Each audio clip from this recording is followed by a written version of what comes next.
Saludos cordiales. Doy las gracias a Dios por estar en este momento con ustedes, apreciados señores de la Universidad Bernardo O'Higgins, de la Escuela de Educación Diferencial, la Facultad de Ciencias Humanas, que dirige la doctora Chestín Cartens, de Santiago de Chile. Chile, nuestro país hermano, al cual les saludo con mucho afecto desde Cumaná, la primogénita del continente americano, frente al Mar Caribe, Venezuela. En esta oportunidad tengo gusto hablarles de una motivación excepcional que traigo desde la filosofía antigua con Heráclito en la concordancia de los contrarios revisitados. Es el título de la disertación y atiende a primera instancia a que el planeta es una unidad indivisible, una unidad en la que todos somos necesarios y todos estamos conectados, pero que los proyectos opresivos de la historia nos han dividido en contrarios irreconciliables: hombre, mujer, matemáticas, ciencias, personas patológicas y no patológicas, el sur, occidente, norte, sur, y toda una cantidad de divisiones que se presentan en pensamientos abismales, en palabras de Boaventura de Sousa, irreconciliables. Y ello ha hecho que se promocione y que se albergue entonces un pensamiento simplificante de la vida.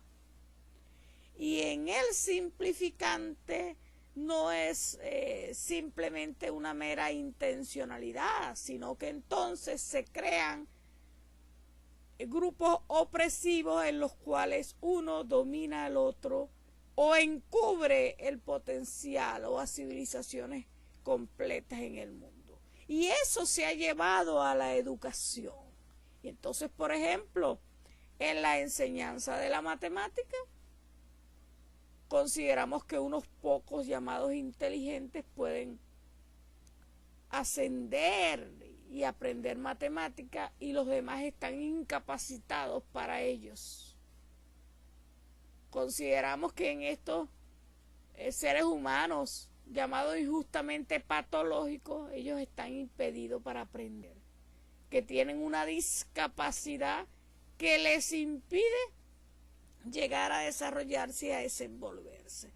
Y de esa manera injusta se ha dividido en topoios contrarios la vida.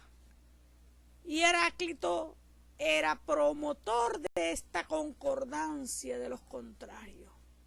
Es aquel filósofo de la famosa frase que nadie navega dos veces en las mismas aguas. Atenderé inicialmente para provocar el discurso y poder entrar en la comprensión de la intencionalidad de la disertación a algunos axiomas o premisas. Como matemático quisiera explicar brevemente qué significa un axioma. Todos nosotros conocemos axiomas. El axioma es un enunciado que se acepta como verdad. Por ejemplo, que decimos que después de todo número natural viene otro número natural. Si usted me da el número natural el 1, yo puedo dar el 2. Si usted me da el 1000, yo doy 1001. Si usted me da 99, le doy el 100. Y así asumimos de manera natural este axioma. Pero en la vida también tenemos axiomas que se dan por la misma naturaleza de la creación de la vida. que nosotros hemos desmitificado en la historia. Por ejemplo, el mismo Heráclito nos decía: a todos los hombres le está concedido conocerse a sí mismo y ser sabios. Heráclito reconocía mucho antes del nacimiento de nuestro Señor Jesucristo, y en lo adelante, cuando le hable de Jesucristo y le hable de Dios, le estoy hablando de nuestro Creador y Salvador. No les estoy hablando de religiones opresivas ni denigrantes de la vida, porque también la figura de Dios ha sido oprimida y separada de nosotros, y ese es otro opuesto que se ha colocado y que no se ha querido concordar. Entonces, ¿a qué se refería Heráclito? Heráclito estaba diciendo que todos los hombres, por ser meros seres humanos, ya le estaba concedido prepararse, formarse y ser sabio. Heráclito estaba reconociendo que no existe ningún ser humano al cual no se le haya concedido desde su creación conocerse y ser sabio. Pero sabemos que la historia los ha separado de inteligente y no inteligente y ha oprimido a la mayoría. Pero también tenemos un gran axioma, una gran premisa en las Sagradas Escrituras. Y lo decía nuestro Señor Jesucristo: yo soy la vid y ustedes son las ramas. El que permanece en mí como yo en él, dará mucho fruto. Separados de mí no pueden ustedes hacer nada. Nos explicaba nuestro Salvador que siendo Dios la raíz y el sentido de todo y nosotros dependientes de Él, al estar unidos a Él, podemos dar muchos frutos y que separados de Él nada podemos hacer. Y se nos ha separado de nuestro Creador, mostrándolo como una figura opresiva religiosa por la cual hasta asesinan en grandes guerras, y entonces nosotros hemos sido tronchados de esa vid y como ramas hemos estado aislados, así como también hemos sido tronchados de la naturaleza y también de nuestra alma y de nuestro espíritu. Raymond Panikar, teólogo, filósofo de origen hindú, nos dice también que superar la fragmentación del saber y la fragmentación de la vida humana, y en consecuencia, cuando quiere superarla, siempre decide todo o nada. Y esta frase es excepcional y es heredada justo de Heráclito. Todo o nada significa que el planeta es uno solo y que cuando una parte de ella es arrancada, todo el planeta perece. Nosotros no podemos decidir qué parte del ser humano es más importante. El ser humano es toda una complejidad. Y solamente nosotros debemos conocer las partes para relacionarlas con el todo, pero no troncharlas del todo.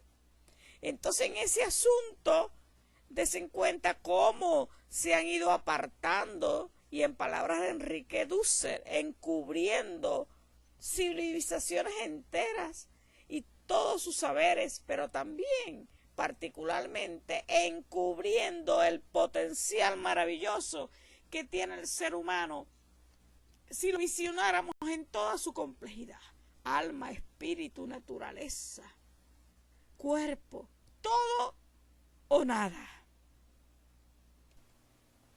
Nuestro gran Edgar Morin, quien se ha montado en Hombres de Gigante para sintetizar la teoría de la complejidad, que rescata actualmente mediante su gran teoría con sus principios la complejidad de la vida, ha declarado que ha sido gran estudioso de Raymond Panikar y de Heráclito, por supuesto. Y él nos habla de que la unidad produce diversidad y que el tesoro de la unidad humana es su diversidad.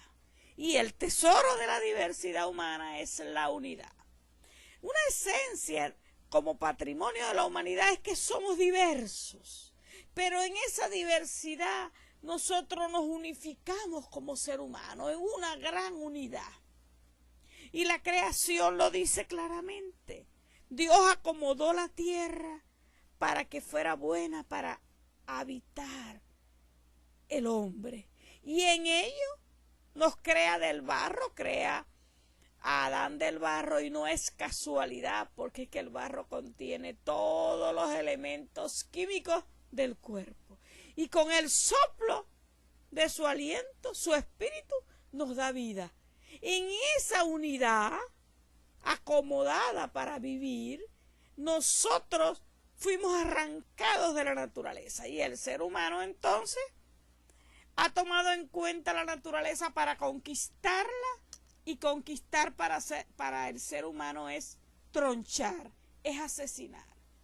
Cuando en 1492 nos visitan supuestamente de Occidente para conquistarnos, realmente era para masacrarnos, para disminuirnos, para encubrir y asesinar a millones de aborígenes y colonizarnos, donde esa colonización ha tendido a la colonialidad global, en la cual el planeta está sumido en una crisis existencial que, como ustedes pueden ver, no hay crisis posible por muy distante que esté en algún país que no te pueda afectar. Por eso, porque nosotros somos una unidad. Y en mis obras he rescatado de estos autores desde hace mucho tiempo, trabajando con variadas líneas de investigación. He rescatado la unicidad compleja del ser humano desde la filosofía antigua. El ser humano entonces naturaleza, cuerpo, mente, alma, espíritu, Dios. Por eso es que, por ejemplo, la educación ambiental ha tenido grandes tropiezos, porque no ha tomado en cuenta lo social, lo espiritual, pero nuestro espíritu y nuestra alma, que no es física, ella no muere. Y le estoy hablando de resultados de la física cuántica. La energía no muere, solo se transforma. Y el alma y el espíritu se entienden como energía en las ciencias. Pero ¿qué ha pasado? La educación humanista entonces ha separado en esa tendencia filosófica del humanismo a el ser humano de Dios y le ha colocado como autosuficiente. ¿Y por qué no convenía para el humanismo que se obedeciera a Dios y todos sus mandatos? Porque había que entonces obedecer a los proyectos coloniales. Y sentirnos dependientes de Dios era ir a procesos metacognitivos profundos. Le estoy hablando de la sabiduría, y con ellos no íbamos a ser individuos obedientes a unos pocos que dictaminan qué debemos o no hacer. En ese asunto entonces voy a pasar por unos procesos transmetodológicos. Cada vez que yo le hable de ese prefijo, le estoy hablando de más allá.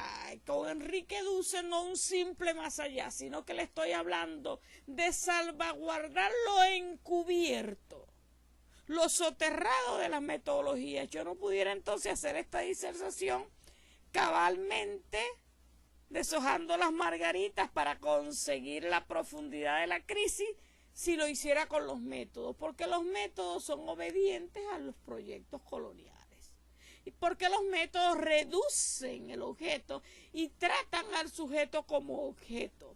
En este caso, entonces, yo voy más allá, me voy a ir a buscar todo lo desmitificado de las metodologías para ponerlos en escena y decolonizarlos. En ese sentido, entonces, la complejidad como cosmovisión, como manera de pensar, como teoría de la complejidad con Edgar Morin, considerando la decolonialidad planetaria como apodíctica de ella, es decir, que no es que la complejidad para existir necesite de la decolonialidad, la vida misma es compleja, sino que para yo poder ser un pensador complejo, ateniente a las estructuras y los entramados, para yo concordar estos contrarios, necesito ser un pensador decolonial. para llegar a pensamientos profundos y entramados. Y en ello he conjuncionado en mi segunda tesis doctoral un transmétodo inédito que viene de fusionar la hermenéutica ecosófica con la diatópica y la llamé la hermenéutica comprensiva. Él es un transmétodo de colonial planetario que es rizomático porque, obedeciendo a esas estructuras que no tienen forma ni raíces, como los rizomas de la biología, yo puedo romper el discurso en cualquier instante para ir a incluir todo lo que ha sido excluido y encubierto en el tema y en la vida. Entonces yo puedo ser develadora, inquisitiva, puedo ser subversiva, y en ese instante entonces comienzo a construir indagaciones inéditas e inacabadas. Y en este sentido ellas no obedecen a esas estructuras que nos imponen todo el tiempo, hasta en los posgrados, que lo que se vaya a hacer debe llevar una introducción, una metodología, unos resultados y una conclusión, y hasta allí. Y eso no se entrama, no se rompe, no. Aquí en las estructuras nosotros vamos a estar con las estructuras rizomáticas, vamos a estar concluyendo, y al mismo tiempo vamos a estar planteando nuevamente la crisis que se dejó sin tratar. En ese instante entonces vamos a acudir a dos categorías importantísimas: la ecosofía, que es el arte de habitar en el planeta, que es la unión de la ecología espiritual, social y ambiental, y la diatopía, que va a ayudar a concordar esos contrarios. Topoi son contrarios que se imponen, como por ejemplo, ya les había dicho, hombre, mujer, negros, blancos, África de Occidente, sur de Occidente. Cuando se imponen es porque se imponen superioridades. Tenemos que entender esto, que el problema no es la mera división, sino que toda división de la unidad trae superioridad y por lo tanto produce opresores y oprimidos. En ese sentido, entonces, voy a pasar por los momentos analíticos, empíricos y propositivos de Boaventura de Sousa para ir analizando algunos autores, como ya los que le he venido nombrando, con la experiencia de la autora, y después emitir algunas proposiciones jamás definitivas. Y aquí el sentipensar, esa categoría importantísima que salvaguarda la subjetividad de la vida, aprender con mente, alma, cuerpo y corazón, va a estar presente en todo instante, porque nosotros jamás vamos a poder educar a un ser humano que tiene hambre, que tiene dolor, pidiéndole que obvie su hogar, y que una cosa es su hogar y otra cosa las instituciones educativas. Como que si él pudiera desprenderse de una doble personalidad, de sus subjetividades y de su cotidianidad. Y ese ha sido uno de los graves problemas. Por ejemplo, si alguien nos preguntara cuál es el problema verdadero de la enseñanza de la matemática y esa gran crisis, bueno, sencillo. El niño no puede aprender de abstracción hasta después de los 11 años, en ese promedio. ¿Qué pasa? Que comenzamos desde los niveles iniciales a enseñar matemáticas desde la abstracción y jamás desde la concreción, porque hemos separado en contrarios la abstracción de la concreción. Y entonces, en vez de comenzar desde la concreción para llegar hasta la abstracción en la educación inicial, entonces se obvia la concreción. ¿Pero por qué se obvia la concreción? Porque se ha aceptado que la matemática es solo abstracción, y es una gran mentira. La matemática es la vida misma en construcción, cantidades de textos que se preguntan si Dios será matemático, porque todas las estructuras del cuerpo humano y de la naturaleza obedecen a regularidades perfectas matemáticas. Entonces, el otro asunto es por qué se obvia la concreción. Porque la concreción trae dentro de sí cotidianidad, subjetividad, sentir, pensar. Y se ha querido ver que eso no es educable. Claro que es educable, claro que podemos aprender de ello, pero no como recetas metodológicas acabadas. En ese sentido, para ahondar un poco más en la crisis de los contrarios, nosotros sabemos que en esta colonialidad de la vida hemos abandonado la filosofía antigua y la complejidad de la vida se ha separado la filosofía de la ciencia, la filosofía de la teología, la ciencia de la teología. Casi nadie ya se pregunta, ¿qué es el ser humano? ¿Cuál es la función del ser humano en la tierra? Esas preguntas iniciales de la filosofía antigua han sido desmitificadas por una filosofía occidental profundamente impuesta y colonizada. Ese sentido de la vida, con ese gran constructo, ha sido derrotado en el aula, pero al mismo tiempo ese sentido de separación de la vida nos ha derrotado como humanos. Y por allí hay un libro muy bonito que publiqué el año pasado que se llama Transfilosofía Sentipensante, que intenta salvaguardar nuestra filosofía latinoamericana y develar en la filosofía occidental todas estas estructuras opresivas que nos han separado en nuestra complejidad. Y en la naturaleza, el ser humano ha ido entonces a la conquista de la naturaleza, pero la conquista de la naturaleza para el ser humano es tronchar la naturaleza. Y ahí entra la vida en conflicto. Le hemos dicho no a las diatopías, no hemos querido concordar. Y se nos ha impuesto estos saberes científicos, estos conocimientos, y los otros, ya llamados otros para remate, han sido soterrados, negados, encubiertos. Y en estas falsas políticas han negado al ser humano con la muerte de Dios desde la filosofía modernista que mata a Dios para imponerse ellos, los de las políticas colonizadoras, como el lugar de Dios, al decirnos entonces que entonces nosotros no tenemos a quién dar cuenta de nuestros actos y que nosotros nos salvamos a nosotros mismos. Y mire dónde ha parado la humanidad con todo este asunto. Entonces en esos contrarios, en dicotomía, que se han separado, esos topoi, nos imponen los individuos normales y los patológicos. Y los patológicos están condenados injustamente. El objeto del sujeto totalmente separado, los saberes soterrados de los científicos. La mente y el cuerpo parecieran dos personas. La metafísica, todo lo que va más allá del cuerpo, es prohibido. O sea que se prohíbe hablar de lo que no se ve, y lo que no se ve es totalmente inmutable en cuanto a la destrucción. La energía no se destruye, se separa lo abstracto de lo concreto. La teoría de los ejemplos se separa de lo dialógico de lo dialéctico.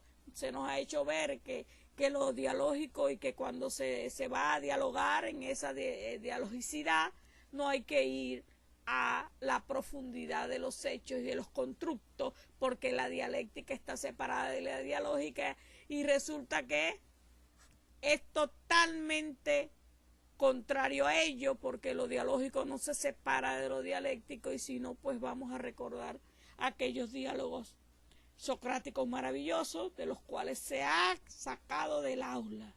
Se enseña maravillosamente bien cualquier ciencia atendiendo a estos diálogos socráticos, donde con Platón podemos volver a ir pensando en lo que siente y lo que en el pensamiento el ser humano va conformando.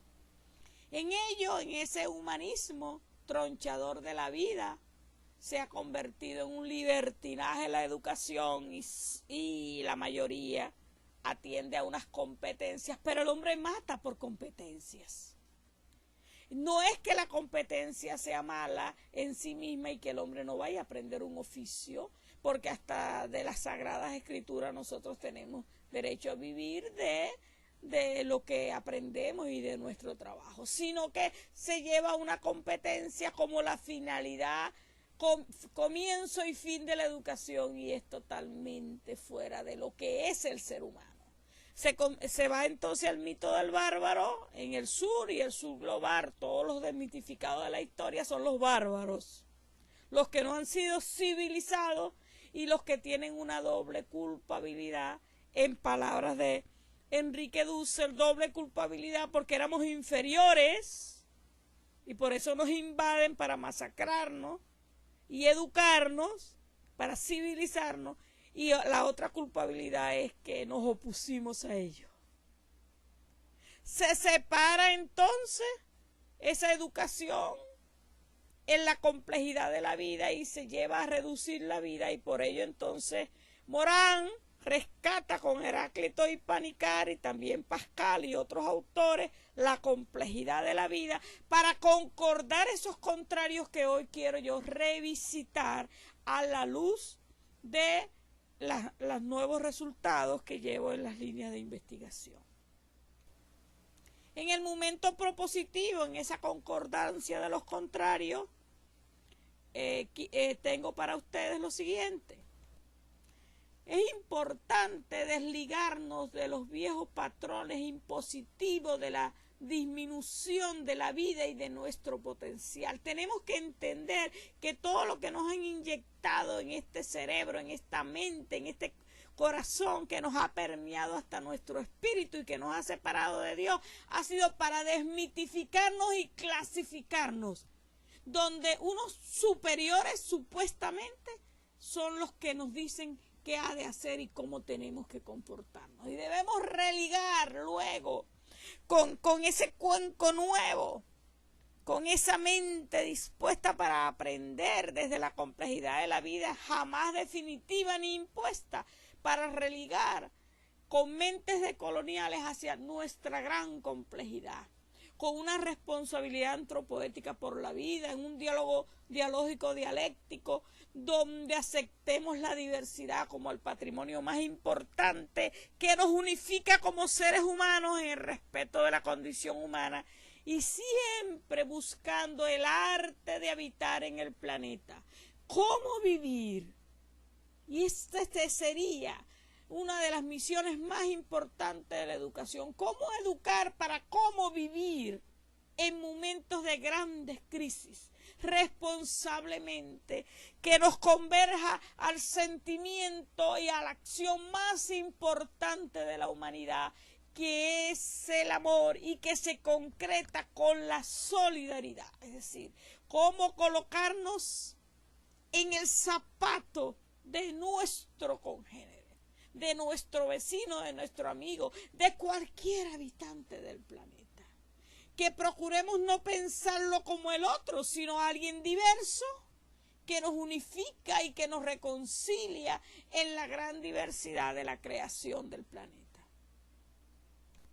En ese sentido, nuestro comportamiento de eticidad nos urge y nos reconvoca a reconocer nuestra capacidad de conmovernos ante la realidad del otro. Podemos educarnos en ello, de colocarnos sus calzados y caminar con ellos un instante y advertir en nuestra relacionalidad el dolor de la humanidad.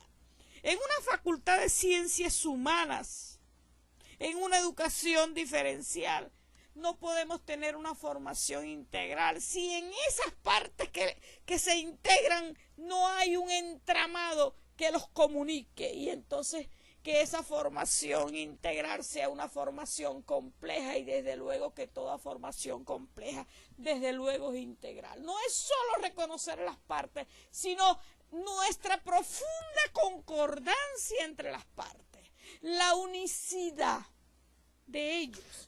Y eso de no pensar en la unicidad nos lleva a unas grandes crisis. En mi país, Venezuela, atendemos a una crisis de eticidad profunda. Unos pocos que logran engancharse con los dólares se olvidan de aquel profesional que posiblemente muera por falta de una medicina en un hospital, siendo aquel que te educó, aquel que te llevó y que te ayudó y que te tendió la mano. Entonces se han dividido entre unos pocos. Los demás han huido errante. Más de 2 millones de profesionales legalmente son la mayoría que ejercen cargos en otros países, y nuestro país, lleno de un potencial inmenso, cada día está más hundido en la falta de solidaridad.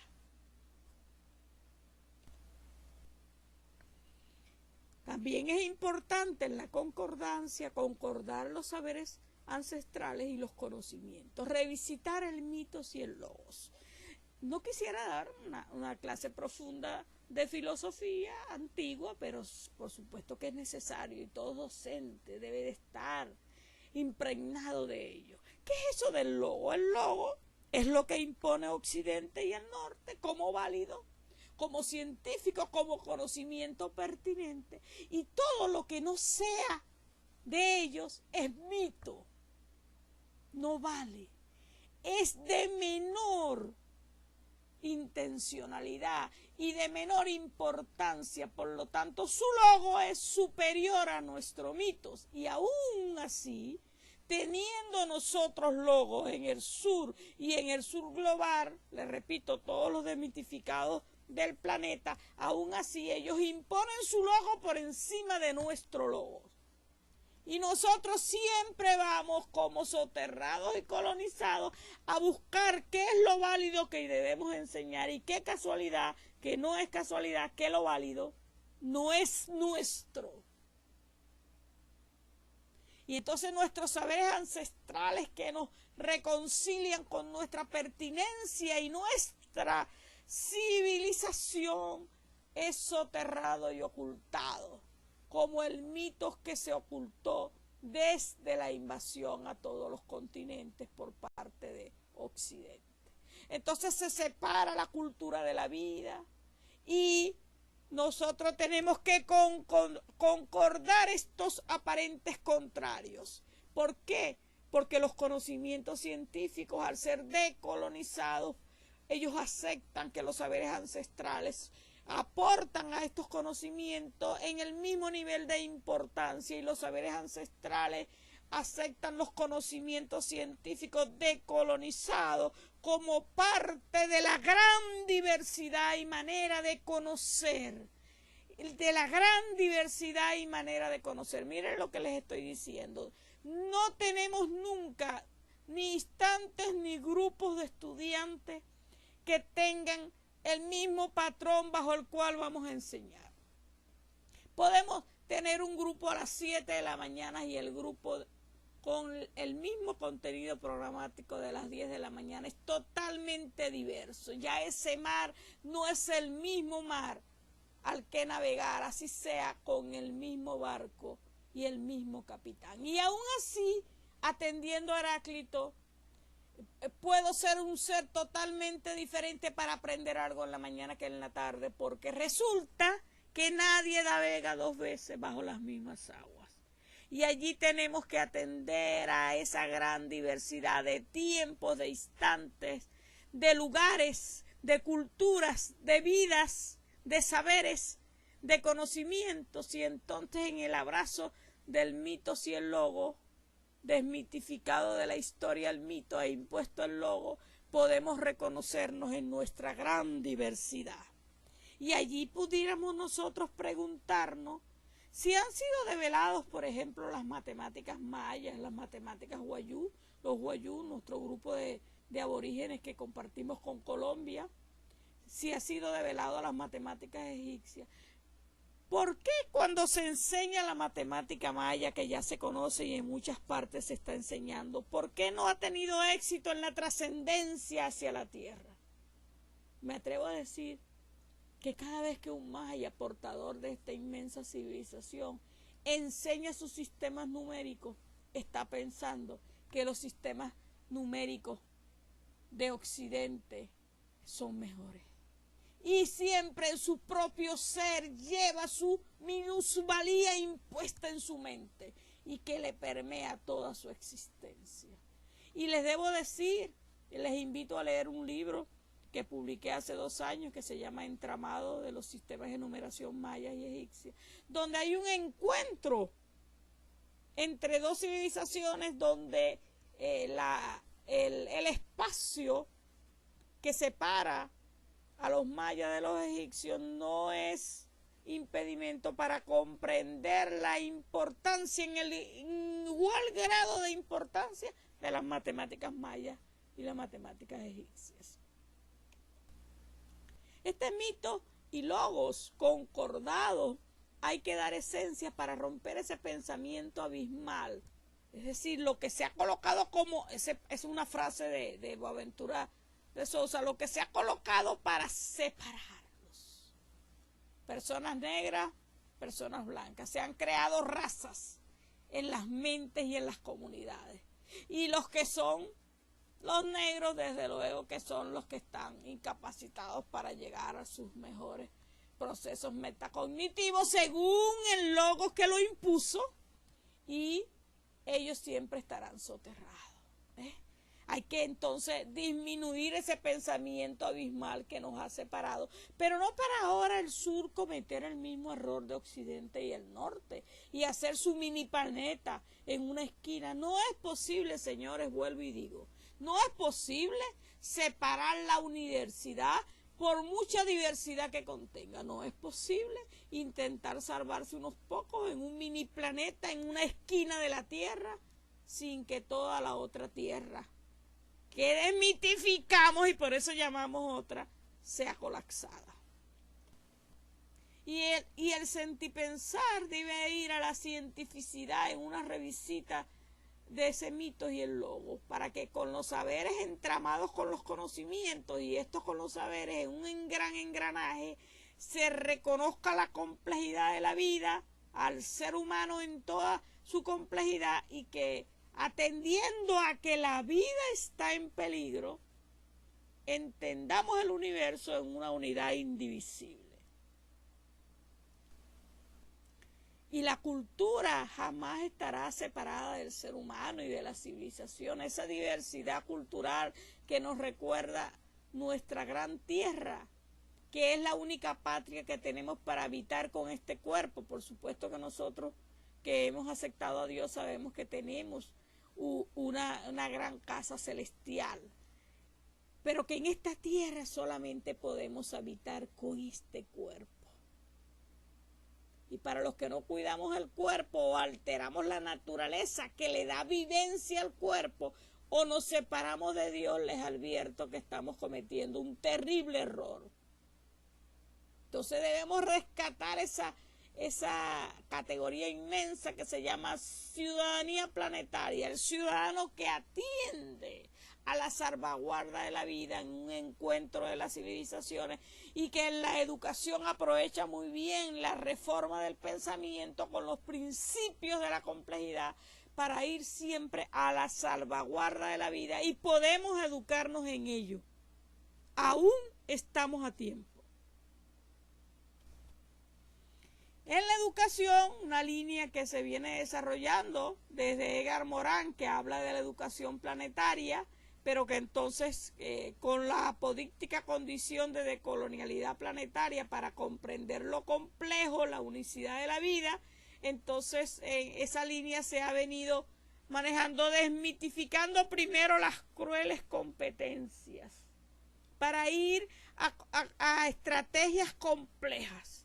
A estrategias complejas en la educación donde no se separe lo físico de lo biológico, lo cerebral, lo espiritual, social, lingüístico, cultural, diversidad, unidad. Mire, cuando recordamos aquellas inteligencias, la inteligencia de Gardner, realmente Gardner en una entrevista lo dijo, que él quería colocarle como título inteligencias complejas, pero que no era un término comercial. ¿Qué es lo que quiso decir? Que el ser humano tiene en ese entonces, cuando él publica su libro, como mínimo 8 inteligencias, queriendo decir que todos somos inteligentes y que podemos tener un espectro más desarrollado que otro. Y entonces, por ejemplo, desde la inteligencia musical puedo llegar a la inteligencia lógico-matemática, pero también desde la lógico-matemático puedo llegar a la inteligencia espiritual. Reconoció Gardner que la inteligencia espiritual es la más elevada porque permea con el espíritu que no muere, permea el alma, la mente, el cuerpo y la naturaleza. Entonces, en ese sentido, la educación decolonial planetaria compleja nos recuerda que debemos educar para la salvaguarda de la vida y que todos somos posibles de ser educados en nuestra gran diversidad, atendiendo nuestra gran diversidad y desde luego esa unidad que nos retoma y nos recuerda como humanos todos.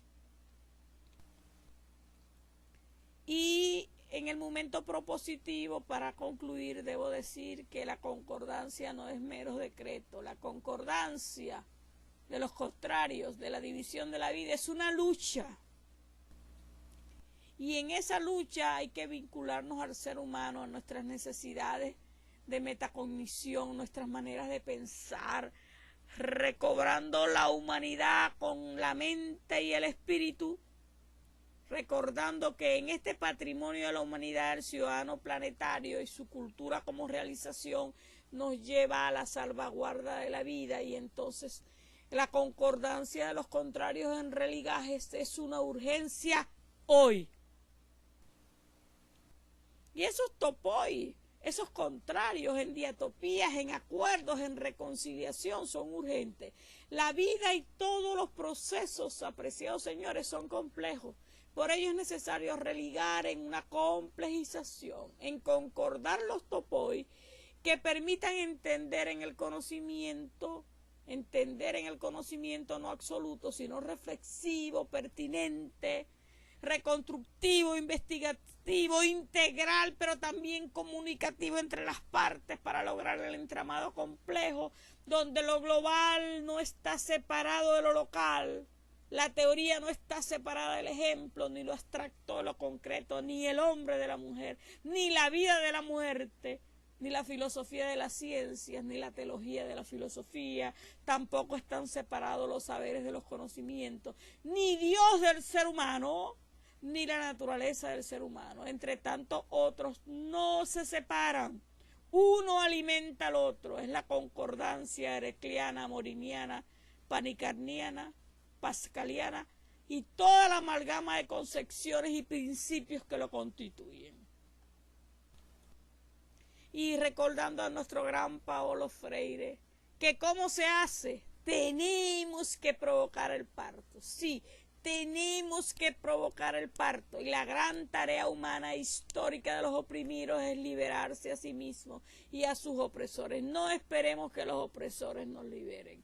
Tenemos una responsabilidad ética en cada uno de nuestro accionar, y que cada ser humano que toquemos sea para bien y para recordarles en su totalidad de ser humano lo importante que son para toda la unidad, y recobrar en ellos la pregunta inicial: ¿qué es el ser humano? ¿Cuál es su función y accionar en esta tierra? ¿Por qué ha estado acá? ¿Y por qué ha sido creado por nuestro Dios amado? Al comienzo, al final, comienzo y fin del pensamiento profundo, el máximo nivel de la inteligencia espiritual, que es la sabiduría que solo tu Dios amado, de mi Dios amado Padre, magnífico que nos da.